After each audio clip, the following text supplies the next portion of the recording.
एक शाम प्राची टीवी पर सीरियल देख रही होती है। तभी उसकी सास वहां आती है। अरे सीरियल में तो ऐसे मग्न है जैसे आज रात का खाना पड़ोसी आकर बनाएंगे। मुझे पता ही नहीं था आपने अपने बेटे की शादी पड़ोस में भी की हुई है। हैं? मतलब? मतलब इस घर में सारा काम बहू ही करती है, आप तो सिर्फ खर्राटे मारती हैं। अच्छा जी, फिलहाल तो तुम आराम फरमा रही हो, चलो जाओ, ये मेरे टीवी देखने का समय है। आहा, इसीलिए मुझे भगाया जा रहा है। सॉरी, अब तो बिल्कुल नहीं जाऊंगी। प्राची की इस बात पर दोनों सास बहू के बीच टीवी रिमोट के पीछे बच्चों जैसे छीना झपटी शुरू हो जाती है, जिसके बीच श्लोक भी काम से घर वापस आ जाता है। हाँ, आज मेरी चूहे बिल्ली की जोड़ी किस बात पर झगड़ रही है? अरे तेरे बीवी मुझे टीवी ही नहीं देखने दे रही। अरे तुम्हारी मम्मी मुझे खाना बनाने के लिए फोर्स कर रही है। अरे वाह, ऐसे बेतुके रीजन पर तो बच्चे भी झगड़ा नहीं करते। अरे मुझे कुछ मत बोल, सब इसने ही शुरू किया है। हाँ हाँ, जैसे आप तो बहुत दूध की धूली है ना। अरे बस दोनों चुप। प्राची जाओ, खाने की तैयारी करो। और माँ तुम छोड़ो, तुम्हें क्या बोलूं, शांति से अपना सीरियल देखो, मुझे दोबारा लड़ने की आवाज सुनाई नहीं देनी चाहिए। ऐसा बोलकर श्लोक वहां से चला जाता है, जिसके पीछे पीछे प्राची भी कुछ न कुछ बड़बड़ाते हुए रसोई में चली जाती है। हाँ हाँ, सासू जी को तो कुछ बोलेंगे ही नहीं, बस मुझ पर ही हुक्म चलता है, खाना बनाओ, जैसे मैं इनके घर में खाना बनाने के लिए आई हूँ।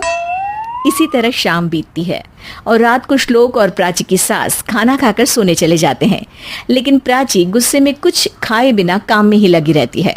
इस घर में किसी को घंटा फिक्र नहीं पड़ता, मैं खाऊं या भूखी रहूं। प्राची कुछ देर के लिए रसोई से बाहर जाती है और जैसे ही वापस आती है तो वहां दूध का भरा ग्लास देखकर हैरान रह जाती है। फिक्र पूरी है, बस दिखाना नहीं है। प्राची दूध पीकर सोने चली जाती है और अगली सुबह एक बार फिर सास बहू का कार्टून नेटवर्क स्टार्ट हो जाता है।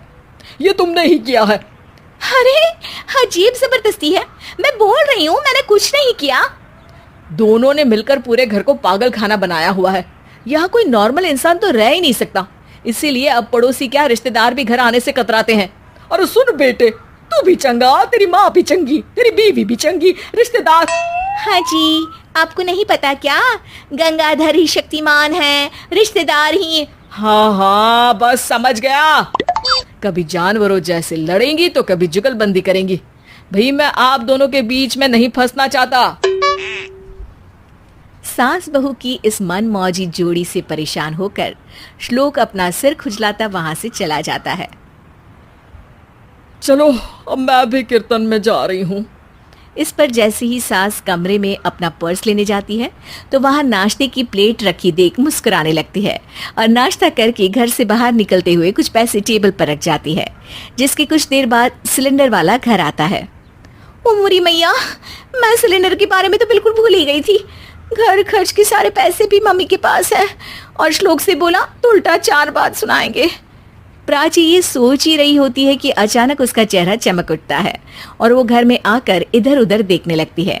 तभी उसकी नजर टेबल पर रखे पैसों पर पड़ती है, जिन्हें वो सिलेंडर वाले को दे देती है। ये सब श्लोक देख लेता है। अच्छा बेटे, इतना बड़ा घोटाला, सबके सामने मैं तेरी दुश्मन और पीठ पीछे तेरी मेरी यारी। इस पर श्लोक एक प्लान बनाता है और शाम को सब एक साथ बैठे होने पर बोलने लगता है।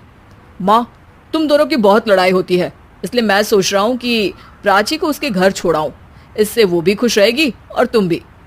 अचानक श्लोक की ये बात सुनकर सास बहू शौक से उसकी तरफ देखती है। अरे ऐसे कैसे घर छोड़ाओगे, मुझे कहीं नहीं जाना।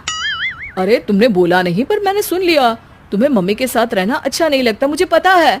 अरे वाह, अरे जब बहू खुद कुछ काम बोले तो वो तुझे सुनता नहीं, और अब जो इसने बोला ही नहीं वो तू समझ गया। जब उसे नहीं जाना तो फिर जबरदस्ती क्यों कर रहा है? अच्छा, फिर आपको मौसी के घर छोड़ाता हूँ। बस अब आप दोनों एक घर में एक छत के नीचे नहीं रह सकती। मैं इस टॉम एंड जेरी की जोड़ी को और नहीं झेल सकता। है? ऐसे कैसे नहीं रह सकते?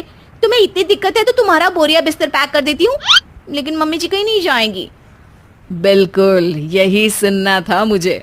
अगर दोनों में इतना ही प्यार है फिर हर वक्त ये लड़ाई का नाटक क्यों करती हो?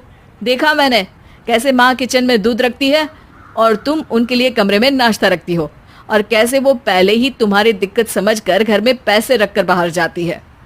अरे भाई, इतना ड्रामा तो डेली सोप में भी नहीं होता जितना तुम दोनों ने इस घर में फैलाया हुआ है। तू हमें टॉम एंड जेरी बोलता है ना, तो याद कर वो दोनों भी एक दूसरे को बाहर वालों की बुरी नजर से बचाने के लिए हमेशा सबके सामने लड़ते थे, लेकिन अकेले में दिक्कत के समय मदद भी तो करते थे।